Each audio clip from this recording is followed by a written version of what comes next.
পৃথিবীর সবচেয়ে মধুর ডাক মা, কিন্তু এই মধুর ডাকের আড়ালে যখন লুকিয়ে থাকে বুক ফাটা আর্তনাদ আর সমাজের চরম নিষ্ঠুরতা, তখন মানবতার অস্তিত্ব নিয়েই প্রশ্ন ওঠে।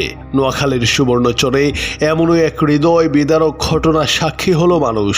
চরজব্বার থানা মোড়ের যাত্রী ছাউনিতে এক মানসিক ভারসাম্যহীন নারী জন্ম দিয়েছেন এক ফুটফুটে পুত্র সন্তানের। মানসিক ভারসাম্যহীন নারী ঠিকই মা হয়েছে, কিন্তু নিষ্পাপ এই বাচ্চার বাবার পরিচয় নেই।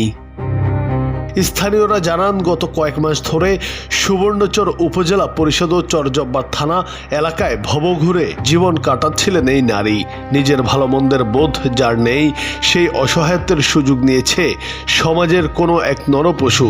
তার লালসার শিকার হয়ে এই ভারসাম্যহীন নারী অন্তঃসত্ত্বা হয়ে পড়েন। গত কয়েকদিন ধরে থানা মোড়ের যাত্রী ছাউনিতে দিনরাত কাটছিল তার। শুক্রবার সকালে সেই খোলা যাত্রী ছাউনিতেই জন্ম নেয় এক নিষ্পাপ প্রাণ। তার কান্নায় ভারী হয়ে ওঠে চারপাশ, আর সেই সাথে উন্মোচিত হয় আমাদের তথাকথিত সভ্য সমাজের এক কুৎসিত রূপ। ফুটফুটে এই নবজাতকের আগমনে এলাকায় ব্যাপক চাঞ্চল্য সৃষ্টি হলেও সবার মনে এখন একটাই প্রশ্ন, কে এই সন্তানের বাবা? যে নিষ্পাপ, পৃথিবীর কোনো পাপ পুণ্য চেনে না, তাকে কেন আজীবন বয়ে বেড়াতে হবে পিতৃ পরিচয়হীনতার এই নির্মম কলঙ্ক?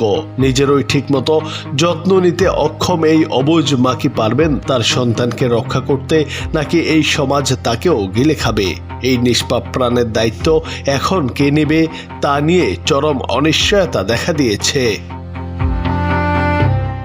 এলাকাবাসী প্রশাসনের কাছে জোর দাবি জানিয়েছেন, এই ঘৃণ্য কাজের পেছনে যে পাষণ্ড লুকিয়ে আছে তাকে দ্রুত শনাক্ত করে দৃষ্টান্তমূলক শাস্তির আওতায় আনার। আমরা আজ সভ্যতার চরম শিখরে পৌঁছানোর অহংকার করি, অথচ আমাদের চোখের সামনেই এক অসহায় প্রতিবন্ধী নারী মা হয়, কিন্তু সেই সন্তানের কোনো বাবা থাকে না। প্রশ্ন থেকে যায়, এই দায় আসলে কার? জুনায়েদ আহমেদ, বাংলা টিভি।